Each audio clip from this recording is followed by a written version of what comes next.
The War of the Worlds, written by H.G. Wells, narrated by B.J.Harrison.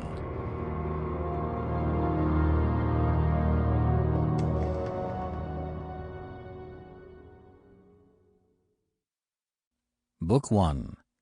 The Coming of the Martians. Chapter 1. The Eve of the War.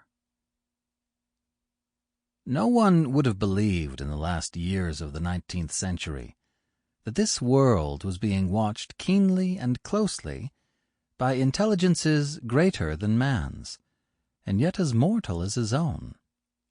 That as men busied themselves about their various concerns, they were scrutinized and studied, perhaps almost as narrowly as a man with a microscope might scrutinize the transient creatures that swarm and multiply in a drop of water.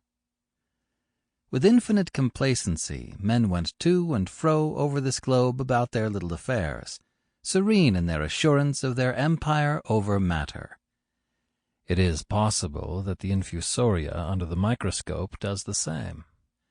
No one gave a thought to the older worlds of space as sources of human danger, or thought of them only to dismiss the idea of life upon them as impossible or improbable.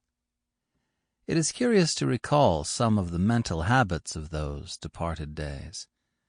At most, terrestrial men fancied there might be other men upon Mars, perhaps inferior to themselves, and ready to welcome a missionary enterprise.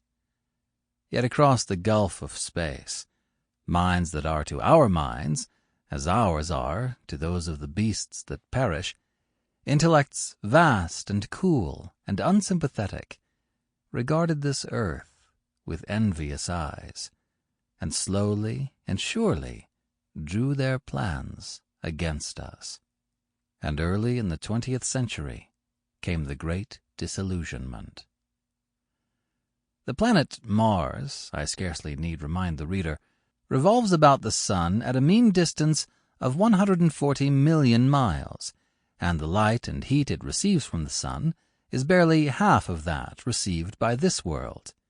It must be, if the nebular hypothesis has any truth, older than our world, and long before this earth ceased to be molten, life upon its surface must have begun its course.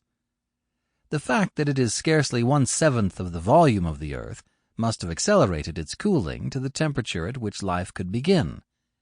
It has air and water, and all that is necessary for the support of animated existence. Yet so vain is man, and so blinded by his vanity, that no writer, up to the very end of the 19th century, expressed any idea that intelligent life might have developed there, far, or indeed at all, beyond its earthly level. Nor was it generally understood that since Mars is older than our Earth, with scarcely a quarter of the superficial area, and remoter from the sun, it necessarily follows that it is not only more distant from time's beginning, but nearer its end.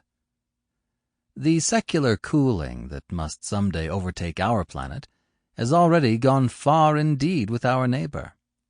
Its physical condition is still largely a mystery, but we know now that even in its equatorial region the midday temperature barely approaches that of our coldest winter. Its air is much more attenuated than ours.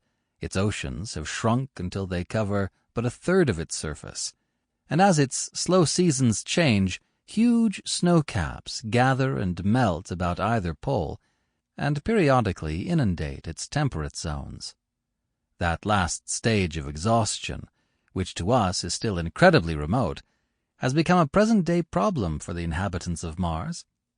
The immediate pressure of necessity has brightened their intellects, enlarged their powers, and hardened their hearts. And looking across space with instruments and intelligences such as we have scarcely dreamed of, they see, at its nearest distance only 35 million of miles sunward of them, a morning star of hope, our own warmer planet, green with...